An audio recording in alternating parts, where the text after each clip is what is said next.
Hello student, good morning to everyone. I hope कि आप लोग बहुत अच्छे होंगे। और आज हम लोग द्विघात समीकरण का दूसरा लेक्चर आए हैं लेकर। और पिछले लेक्चर में हम लोग देखे थे द्विघात समीकरण का परिभाषा, और कोई भी अगर बीजीय व्यंजक दिया रहे तो उसको जांच करने के लिए आपको बताए थे कि यह द्विघात समीकरण है या नहीं। तो आइए आज हम लोग द्विघात समीकरण का प्रकार और द्विघात समीकरण को हल करने की विधियां और एक एक विधि को अच्छे तरीके से जानते हैं। तो बिना देर किए हुए आप लोगों को लेकर के चलते हैं हम अपनी टॉपिक की ओर। तो आइए आज हम लोग पढ़ने जा रहे हैं द्विघात समीकरण के प्रकार। तो ये द्विघात समीकरण मुख्य रूप से दो प्रकार के होते हैं।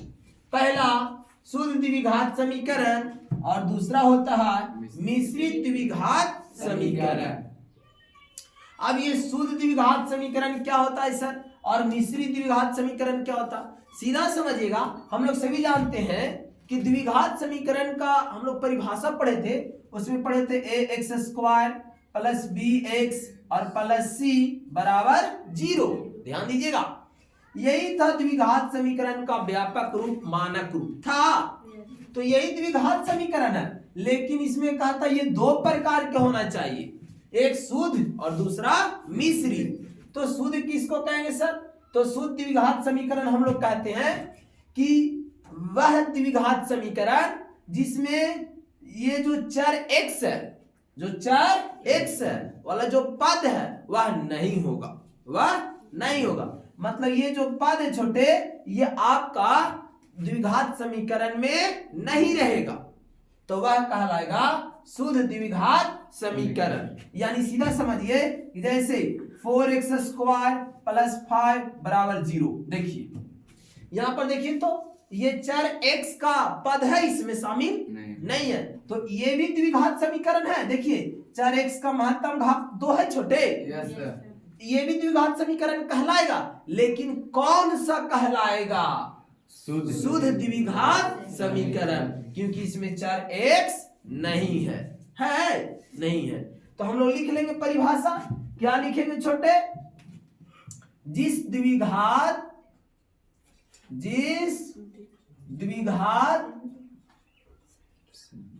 समीकरण, जिस द्विघात समीकरण में चर x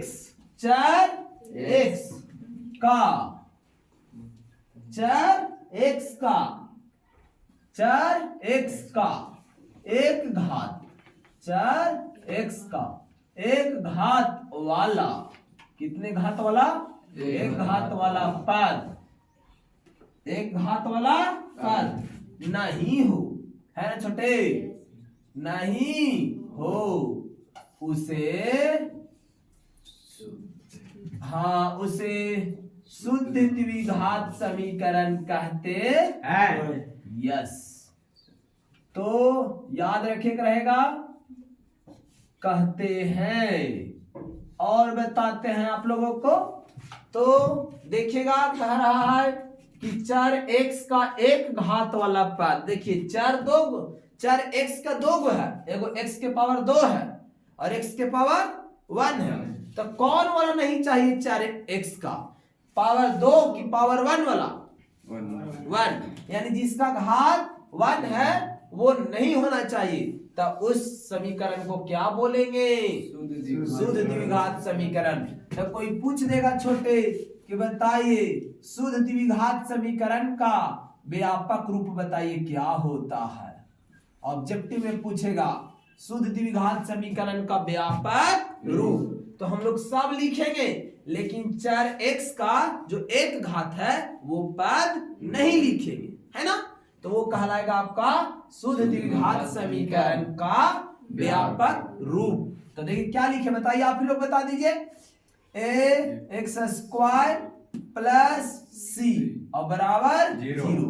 देख रहे हैं ना, ये आपका व्यापक रूप है। किसका व्यापक रूप है, शुद्ध द्विघात समीकरण का। देखिए तो अब जैसे में तुम लोग बताइए, उदाहरण दीजिए इसका कि कौन कौन सा द्विघात समीकरण शुद्ध कहलाएगा।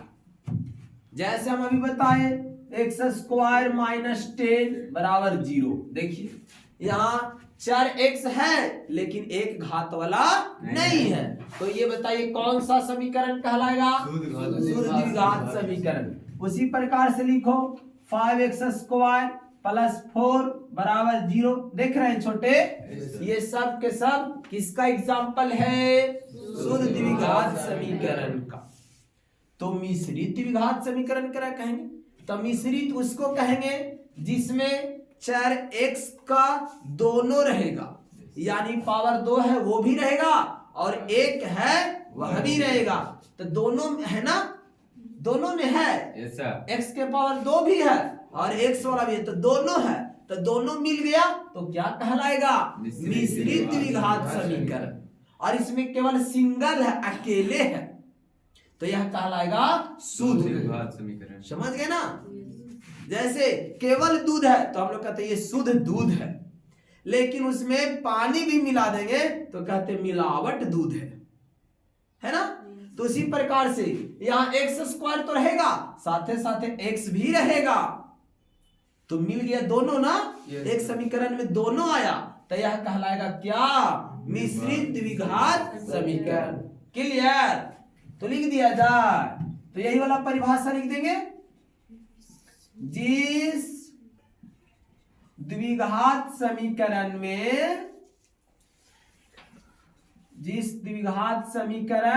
में चर x का एक घात वाला पद भी, चर x का एक घात वाला पद भी होता है। मतलब उसमें नहीं न था, इसमें रहेगा आपका, है ना? उसे मिश्रित द्विघात समीकरण कहते हैं। देखिए कितना अच्छा समझ में आता है। बस इसी प्रकार आप लोग चैनल से बने रहे, आपको पूरा के पूरा जो है मैथ एकदम डील हो जाएगा चुटकी में। देखिए आइए, इसके बाद हम लोग इसका व्यापक रूप जानते हैं। तो व्यापक रूप आप लोग सामने जानते ही हैं।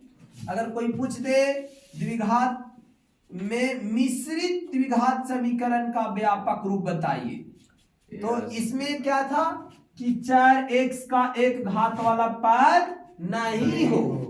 यहाँ पर कहता है चर x का एक घात वाला पद भी होता है ना?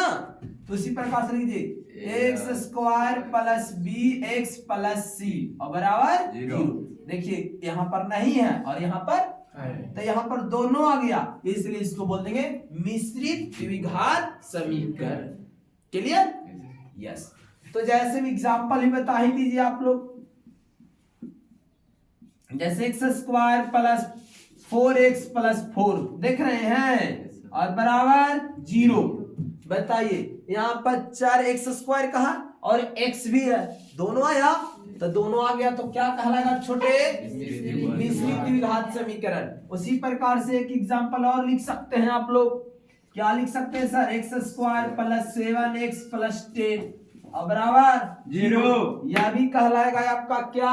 मिश्रित द्विघात समीकरण। यहाँ तक किसी को कोई दिक्कत छोटे? नहीं सर।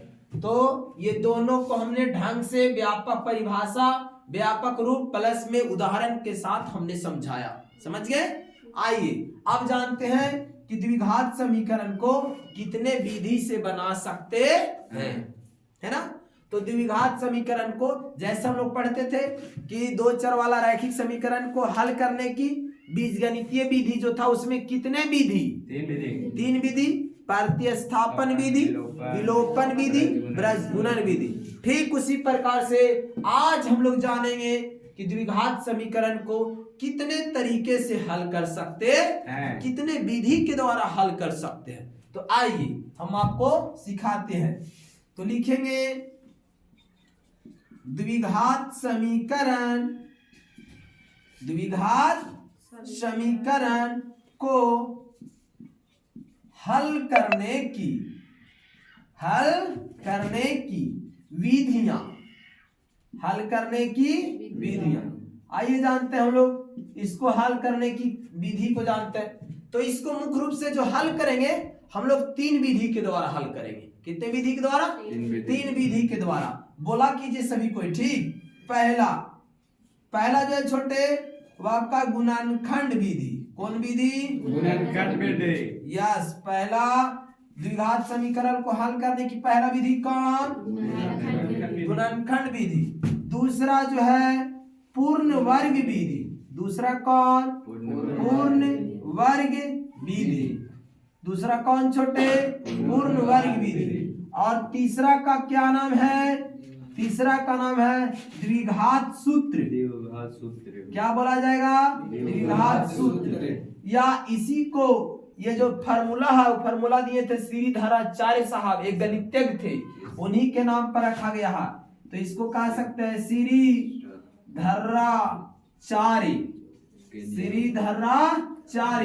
सूत्र, या उसके नियम के अनुसार हल कर सकते हैं। तो आइए फिर से देखते हैं द्विघात समीकरण को हल करने की कितने विधियां? 3 विधियां। पहला गुणनखंड विधि, दूसरा पूर्ण वर्ग विधि, तीसरा द्विघात सूत्र, या इसी को क्या बोलेंगे? श्रीधराचार्य सूत्र। समझ गए? तो आइए एक एक विधि को हम लोग आज बढ़िया से सीखते हैं, समझते हैं। क्लियर?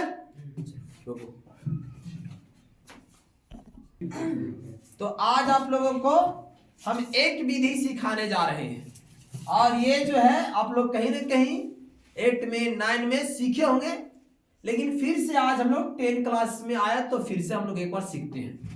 तो क्वेश्चन हमारा क्या कहता कि द्विघात समीकरण x² - 3x - 10 = 0 के गुणनखंड का मूल्य गुणनखंडन विधि के द्वारा ज्ञात करें। गुणनखंड विधि कहिए, गुणनखंडन विधि कहिए, वही बात है, ठीक।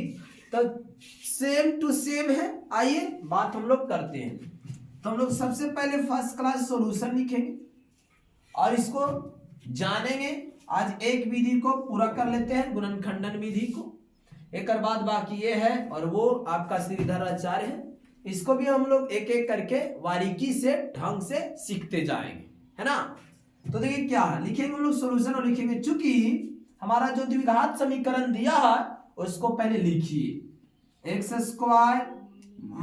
3x - 10 और बराबर क्या? 0 हो जाएगा। अब इतना जब हम लोग लिख लिए तो हम लोग क्या करेंगे, थोड़ा सा दिल थाम के बैठे रहेगा, क्योंकि थोड़ा सा इसको हम लोग बढ़िया से करने जा रहे हैं। तो क्या करना है सुनिए, x² - 3x - 10 है। अब इसको क्या करेगा, इसमें 3 पद है, ये पहला पद, ये दूसरा पद और ये तीसरा पद। तो हम लोग ऐसे भी कह सकते हैं, ये पहला पद और ये अंतिम पद, और ये आपका मिडिल पद है ना।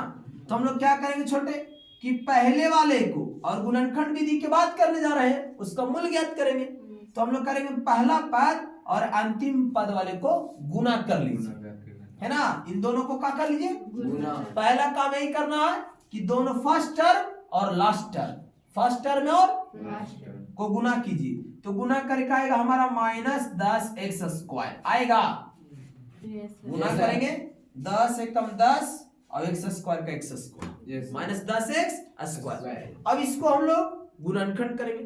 छोटे देखिए इसको अच्छा बीच में क्या करना हम लोगों को लाना है, कितना? -3x। इसको देखते हुए गुणनखंड करना। पहले गुणनखंड करेंगे तो इसको कई तरह से गुणनखंड कर सकते हैं। पहला 10 एकम 10, 10 एकम 10, और यहाँ पर आप जो है क्या करेंगे छोटे, एक टर्म को माइनस में रखेंगे और दूसरे टर्म को प्लस में, तब ना माइनस प्लस माइनस, और 10 एकम 10 गुणनखंड हो गया। केवल 10 को गुणनखंड करना, और गुणनखंड कीजिए, बोलिए 5 दूना 10, 5 दूना 10, और गुणनखंड होगा इसका? नहीं होगा, यही तो होगा इसका। तो हमको लाना है कितना? -3। तो देखिए तो पहला वाला देखिएगा छोटे, अगर 10 में से एक जाएगा तो -9, हमको -9 लाना था, नहीं। बताइए 5 में से 2 गया, कितना आएगा? -3। आ रहा है कि नहीं? तो पहला वाला नहीं होगा, दूसरा वाला हम लोग के लिए सूटेबल है। आइए तो हम लोग क्या क्या लिखे छोटे, ध्यान देते जाइएगा आराम से। अब ये इसको हम लोग क्या करेंगे, फर्स्ट इंटू लास्ट के आधार पर एक्स स्क्वायर माइनस, बोलिए क्या लिखे 5x, अब प्लस 2x, अब माइनस 10 अब बराबर 0। क्या इस प्रकार से आप लोग 9th क्लास में सीखे थे कि नहीं? बिल्कुल। और आप लोग हाँ बेसिक में पढ़ाए थे छोटे, 8 में भी सिखाए थे। अब बहुत बस इतना ही छोटा सा काम था। आप लोग क्या कर कीजिए, फिर से एक बार पहले टर्म और लास्ट वाले टर्म को गुना कर लिया कीजिए, गुना कर लेंगे और इसको 2 भाग में गुणनखंड कीजिए। पहले 10 का 10, तो 10 में से एक जगह तो 9 आ रहा है, हमको 9 चाहिए नहीं। दूसरा 5 दूना 10 और 5 में से 2 जाएगा तो कितना हो जाएगा माइनस। देखिए आ गया हमारा, यहाँ पर देखिए लिख दिया हमने -5 का -5x, 2 का 2 प्लस में, और देखिए 5x में से 2x जाएगा कितना बचेगा -3x बचेगा। Very good. अब बहुत सिंपल, आइए इसको हम लोग अब इन दोनों टर्म में कॉमन ले लीजिए। बोलिए क्या हो जा रहा है कॉमन, x। तो यहाँ x स्क्वायर x निकल गया, x बच गया माइनस, x अगर बाहर निकल गया बच गया कौन -5। बिल्कुल। अब इन दोनों टर्म में कौन कॉमन हो रहा, प्लस 2 दो ना है, यहाँ 2 तो 2 प्लस निकल गया, क्या बच गया x, माइनस का माइनस छोटे, 5 दूना 10, देखिए और बराबर 0। देखिए कितना आराम से बन गया। और ये गुणनखंड एक बार ध्यान दीजिएगा, ये तभी आपका सही है जब दोनों जो है बराबर एकदम गुणनखंड समान रहेगा। देखिए यहाँ भी x -5 तो यहाँ भी x -5 लिख दीजिए इसको, x -5 और यहाँ से बोलिए x और यहाँ से +2 और बराबर 0। तो उम्मीद करते हैं नीचे नहीं दिख रहा होगा आप लोग के, दिख रहा और नीचे जाएगा नहीं जाएगा। चलिए तो और हम लोग यहाँ से गुणनखंड ऑलरेडी हो चुका है, अब इसका मूल ज्ञात कीजिए। मुख्य रूप से क्या ज्ञात कीजिए, मूल ज्ञात करना। तो कैसे मूल ज्ञात करेंगे, लिखेंगे यहाँ पर हम लोग जब, बोलिए पहला क्या है छोटे, x -5 इज इक्वल टू 0 ले लेंगे। तो बोलिए x बराबर क्या हो जाएगा 5, प्लस में हो जाएगा उधर। Very good. लिखेंगे पुनः फिर से एक बार बात करते हैं, और इसको में क्या लिखा हुआ है छोटे, x प्लस 2 और इज इक्वल टू 0। तो x बराबर क्या हो जाएगा -2। हमारा 2 को मूल निकल गया, द्विघात समीकरण था तो इसका 2 मूल होगा, क्योंकि 2 घात का है, इसका 2 मूल होगा। पहला मूल क्या है हाँ, और दूसरा मूल -2 है। तो लिखेंगे, हम लिखते चलेंगे, अतः दत्त समीकरण, मतलब जो दिया गया है समीकरण है ना, दत्त समीकरण के मूल 5 एवं -2 है। ये हमारा हो गया आंसर, समझ गए। तो इस प्रोसेस के द्वारा अगर आप बनाते हैं तो आपको पूरा के पूरा 2 मार्क्स मिलेंगे, 2 नंबर मिलेंगे, है ना। तो ये आपको आज हम द्विघात समीकरण के प्रकार और बनाने की विधियां, उसमें से हमने एक विधि को सिखा दिया, गुणनखंडन विधि, और इस प्रोसेस के द्वारा गुणनखंड विधि बनता है। और हम लोग, आप लोग सीखे कि नहीं सीखे, एक हम क्वेश्चन दे रहे हैं, है ना, उस क्वेश्चन को बना करके आप कमेंट में आंसर दे दीजिएगा, है ना। Yes, very good. देखिए हम दे रहे हैं क्वेश्चन, देखिए x square plus 8x plus 15, 8x plus 15 और इज इक्वल टू 0। एकदम एक सिंपल सा क्वेश्चन दिया है, देखते हैं कितने स्टूडेंट इसका जो है बना करके इसका मूल्य को कमेंट में आंसर देता है ना। चलिए तो आज का क्लास हम लोग यहीं तक रखते हैं। जय हिंद।